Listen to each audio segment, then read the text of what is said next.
Welcome back to another summary of the Game of Shadows. And now that the Eyes of the Oracle have begun, this will be not as frequent as before because the cogs of political machinery are slower than what happens on the ground very often. All the same, it has been an intense turn. Let's go to Trinsmira first, as per usual, shall we? We will start in Kark this time.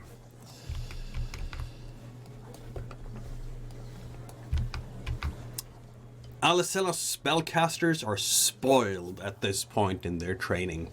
They eat exotic foods imported at Alicella's expense, wear the finest clothing of the cultures nearby. They are taught manners, customs, and tradition carefully and patiently. They are taught how to listen and how not to stand out in a crowd, no matter how colorful the algae silk. They are trained how to infiltrate. Soon, his ears will be everywhere. Alicella mobilizes from level 1 to level 2.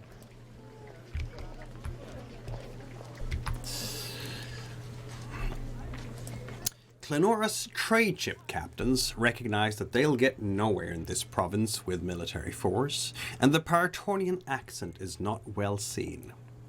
So they hire a group of Saphenian traders to act as go-betweens and quickly make themselves the main suppliers of everything that the native Transmiran administration needs for running things. Paper, ink, food for the soup kitchens, based off Saphenian grain, of course, not all those terrible langoks. Sylvolium, and even some much coveted sulfur to keep the streets clean from contagious fumes. When the locals owe everything to the company store, are they independent? She is trying here to raise her influence to level 3. Gosgana's alchemists help by offering their potions and healing ointment at a discount at the company stores. They contain certain substances that guarantee that the local magistrates, clerks, and high-level officers will not want to use any other products. And the fire tongues of the Animist Inquisition take orders from the administration, assisting with the transition and being the brute force on the streets for anyone causing disturbances at the new shops. The dice are rolled. It is 10d6, and it is a 6 and a 5, a 3, 1, 5, 4, 3, 6, 3, 2, which is a success. Clenora's influence raises to level 3. She gains 2 fate dice here and will buy herself a new resource at a level 1. She has level 3 influence, which also means that Fundibera loses her influence, of course. And so does Gosgana the Skugre. And the new resource will be called Navy Level 1. In short, Trachoria is back on Trinsmira, folks. Then we go to Mixa.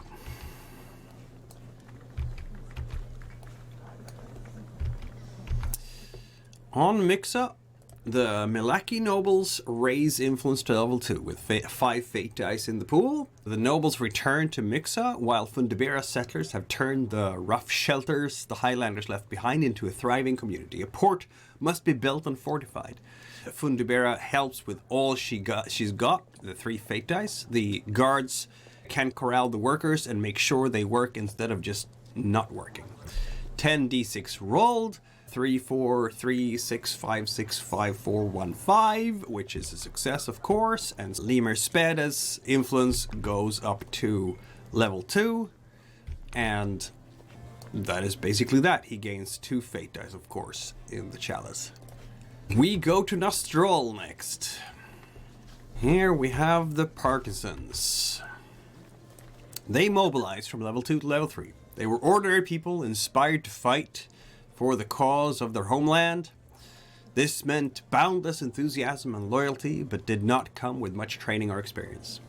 The Empress's partisans sought to rectify this by studying under the famed warrior monks of Nastrol. It wasn't clear to them that finding a stray sunbeam to nap in was all that helpful, but they had to admit it was nice.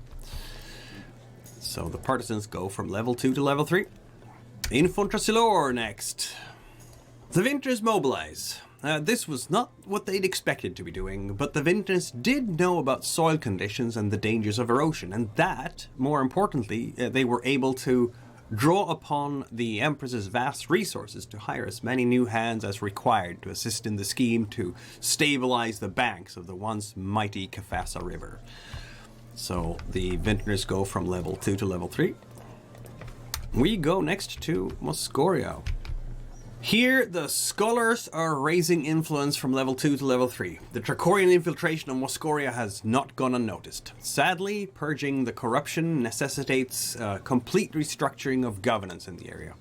Georgina scholars worked to create a new regime which hopefully would provide more temper-resistant. They relied on the persuasive abilities of the Empress's allies in the Holy Kishat to ensure that any resistance to their plans met with a swift end.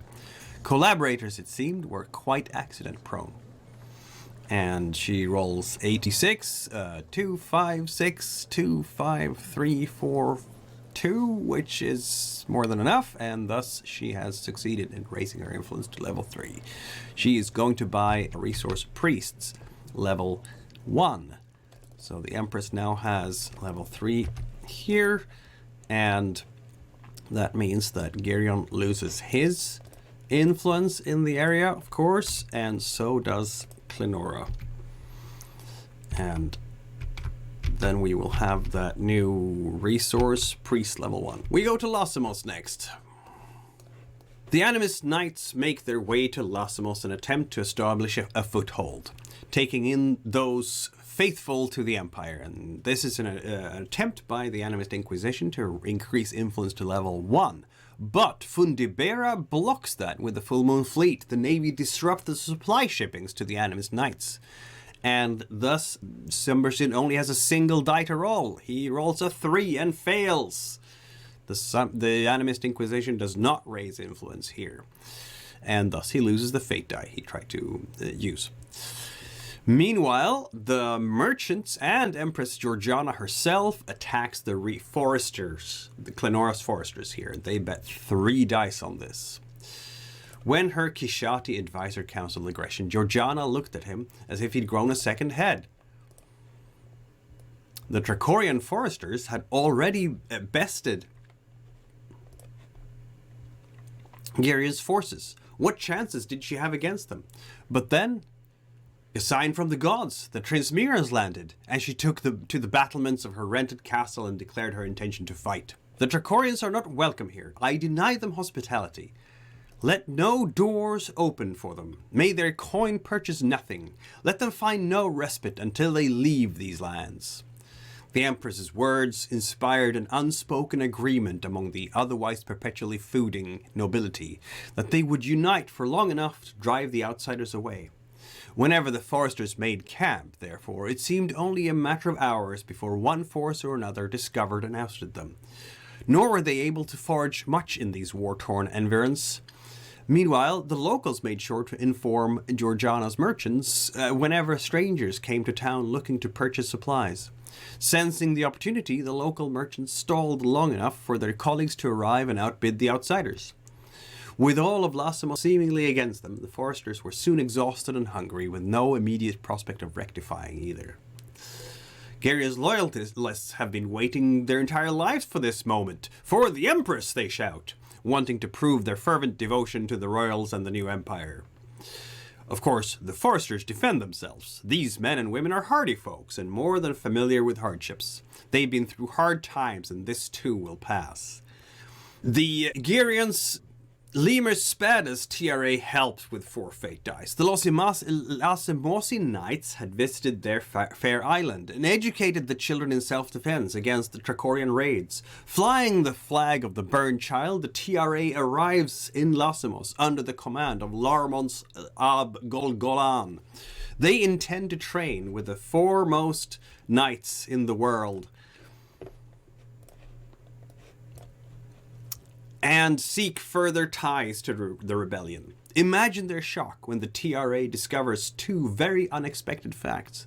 The Trachorian foresters are here, fresh off their victory against the Emperor's forces, and the defenseless babe in arms, the Imperial Princess Kezia, is here. The TRA marches the burned child's effigy throughout Lasimos, each time asking the Lasimosi a simple question. If Trachoria would do this to a Transmirian child, what might they intend for the Princess Kezia? The banked coals of rage in the Transmirian hearts are kindled to conflagration, and so too is the heart of the Lasimosi chivalry. Burn their princes alive in their homeland? Unthinkable, unspeakable, impermissible. Up the Republic! Save the princess! Trachorians, out! Lasimos is for the Lasimosi. And of course, they have 15 dice for this, and they rolled 5, 4, 6, 2, 3, 3, 6, 6, 3, 5, 1, 6, 3, 3, 4. That does 5 points of damage to the foresters, and so they die horribly under this pressure. There are no more foresters here. They're gone. That was completely successful. We go to Zidisbar next. Here, the courtiers are going to raise influence from level 0 to level 1. The courtiers arrived in Zidisbar just in time for the Barboska rumble.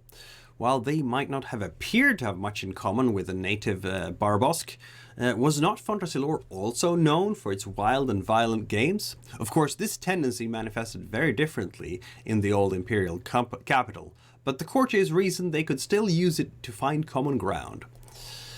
And this is a roll of 5 dice altogether, and there is in fact 2 successes, and the Empress gains her influence level 1.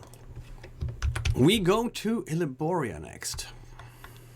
And yeah, that's a lot of resources here. Clearly something is afoot in Iliboria this turn. The laborers in Iliboria attack Gosgana's mercenaries. The laborers arrive rather unassumingly. They get to work in whatever entry-level position they can find. They quickly start sowing doubt with the locals. This is normal? You deserve better. You deserve much better. Unions start forming, but are savagely shut down by the Trachorian Empire. Then Geryon Groteski himself lands on Iliboria's shores with his manticores. That is a man you can trust, the laborers cry out. That is a man who knows what the cost of freedom is. Someone who spent his entire life fighting off the Trachorians. Now it's our time to throw off the shackles. After words of the events in Kark, properly embellished by Lemur Spada, reaches the Highlanders, they furiously march north into Iliboria. The defaults, Trachoria, and the Inquisition want to reclaim the Shagolite stronghold and resume their experiments on Transmira. There will be blood. The mercenaries are driven from the mountains into the waiting arms of Geryon Groteski.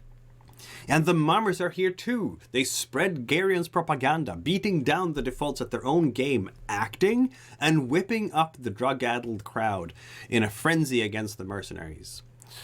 Also, the Knights of Lasimos were grateful for the chance to fight under the Imperial banner. Finally, even if this apparently meant doing so in far-sailed places. Still, their Empress had made her antipathy for the default guild clear, and these hapless mercenaries would learn, as so many before them, why Lasimos was justly proud of its combat prowess. And there is 18 dice here on the side of the attackers. 4, 6, 3, 6, 4, 4, 5, 2, 6, 4, 2, 3, 5, 5, 1, 6, 1, 5. Against 9 dice, which is 6, 5, 3, 6, 4, 5, 4, 2, 6. That is, in fact, 12 successes. And 1, 2,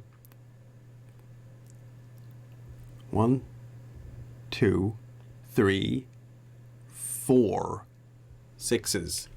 So that does 5 points of damage. The mercenaries are just destroyed here.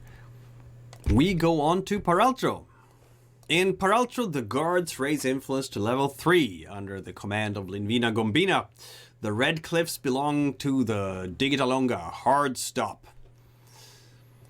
The guards march in under Linvina Gombina's personal command to restore order and take charge of the facilities, ousting all family members from positions of power. Ingolma tries to block this. Her bookies rally the people who love the new gambling dens and protection of the family. This move by the Digitalonga will remove all that, while making it clear to the public that the family is happy to work with the Digitalonga. Aggressive, unannounced invasions are uncivilized. They remind people who was there to help them recover from the rebels' devastating invasion and assassination, who created stability here and provided business opportunities to flourish, who protected them when no one else could. Then, of course, they take bets on who will win. Clenora helps the Digitalonga. The ladies in waiting do what they do best. They gossip. Wasn't it strange how the thugs had seemed to know the attack was coming on the Digitalonga and Gubadagrumi? And how were those terrorists able to attack that weapons depot not so long ago? This sort of thing never happened before the Dokela family started to do so openly get involved with politics. It's 6d6 for Linvina Gombina, and she rolls, in fact, 5 successes. And she will buy. This means, of course, that Ingolma's influence disappears. And now Linvina has influence level 3 here. She goes straight for level 3. And she will buy a resource torturers level 1. We go to Hujjar. Linvina's merchants wheel and deal, trading on the Duchess's name to gain a foothold in the area, mobilizing from level 1 to level 2. And Clenora's foot soldiers spend this time practicing mountain and forest warfare so they can be ready for anything, anywhere, regardless of where their masters call them, mobilizing from level 3 to level 4. We go on to Newmark. The smugglers in Newmark mobilize. Knowing how to get illicit goods in and out of the city is one of the family's best skills. Proper authorities who owe favors, warehouses under the ownership of different shell companies, and enough people to protect the goods until they make it to the buyer's hands. Newmark makes an excellent hub for business. Clenora's aquamancers spend these weeks with their feet in the ocean, feeling the currents, the streams, every little wave, and getting more and more in tune with the flows of energy in that element, mobilizing from level 2 to level 3. And we go on to Malusa. The assassins here mobilize. A few mid-level officials who were unfriendly to the family's influence in the area began taking unannounced vacations in the middle of the night without packing any bags and never write home to their loved ones. A few more turn up very publicly dead. Suicides, of course. And a few very smart ones accept large bribes and go home happily.